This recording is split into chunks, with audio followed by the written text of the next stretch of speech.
আজকে 2-3 দিন কাটা মশলা দিয়ে সব রান্না করতেছি। কালকে আদা রসুন পেঁয়াজ একসাথে নিয়ে আসি।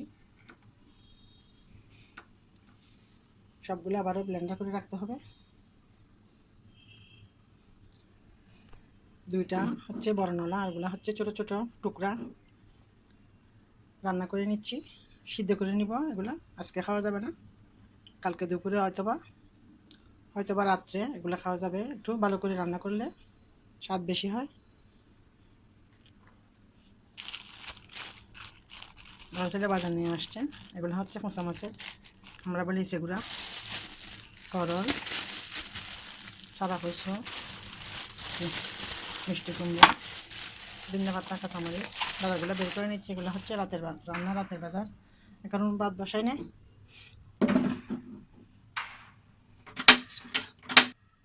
আরও অল্প একটু পানি দিয়ে তারপর ঢাকনা দিয়ে দিব। ভালো করে নেড়ে চেড়ে উল্টে পাল্টায় দিয়ে পরিমাণ মতো জল দিয়ে চুলাতে বসিয়ে দেব। রান্না করে নিব সিদ্ধ না হওয়া পর্যন্ত। হতে থাকুক। ভাতটা বসা দেব, দিয়ে দিলাম অল্প কিছু গরম মশলা।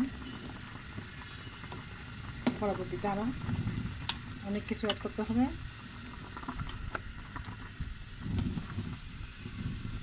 আর আজকে কিছু দিব না, এভাবে রান্না করে রাখবো। দিলাম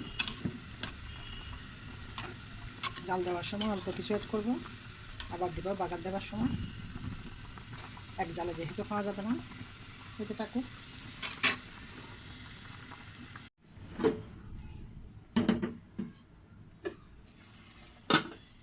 আপাতত এভাবে রান্না করে নিলাম। দুপুরে তরকারিগুলো গরম করে নিচ্ছি। মুরগির মাংস, ভাত রান্না হয়ে গেল। ছোটো চিংড়ি মাছ দিয়ে, সাদা কচু, একটা মিষ্টি করল দিয়ে রান্না করে নিলাম। দুপুরে রান্না পর্যন্ত, রাতের রান্না পর্যন্ত আর একটু বাসি তরকারি আছে, সেগুলো গরম করে নিব।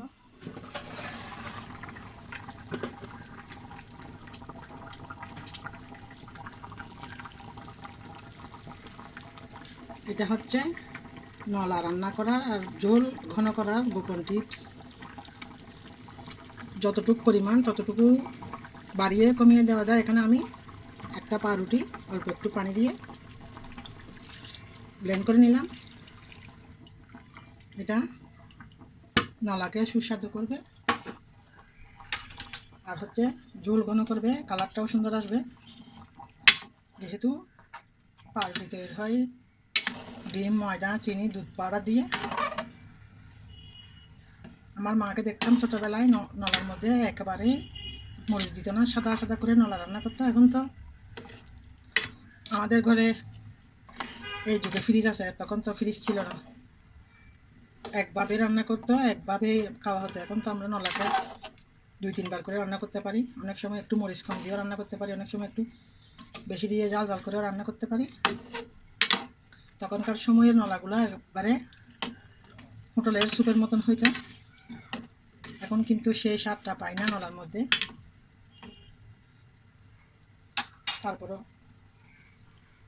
রান্না করার চেষ্টা করি মায়ের মতন করে।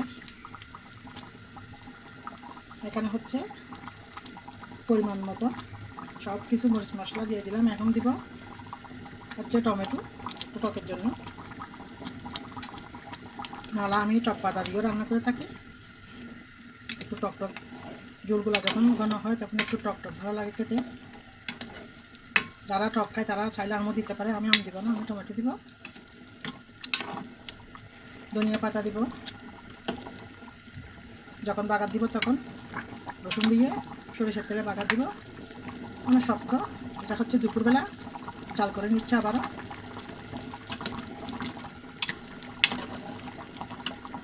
এটা রাত্রে খাওয়া হবে, সেই জন্য একবারে লো হিটে চুলা দিয়ে আরও মাংস নরম মতন ফুটিয়ে নিব।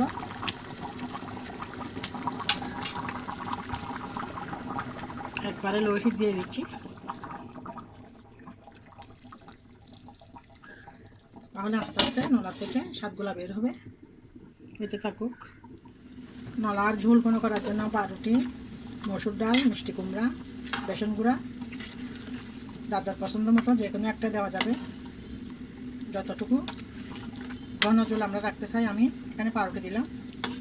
ঝোল আর ঘন করবো না, বেশি ঘন ঝোল ভালো লাগে না।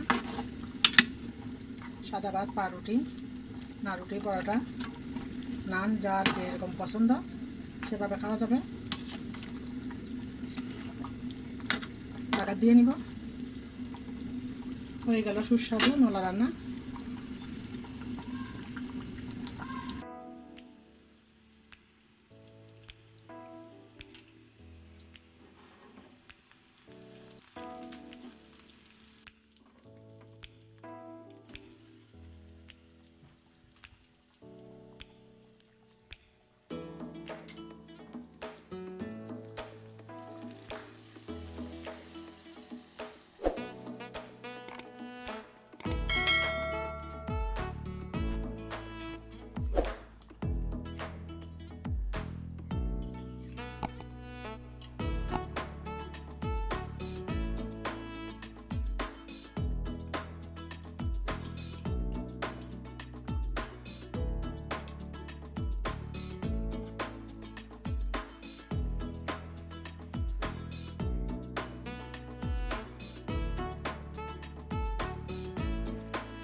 রাত দুপুরে রান্নাবান্নার ছোট্ট একটা ভিডিও আপনাদের সাথে শেয়ার করলাম।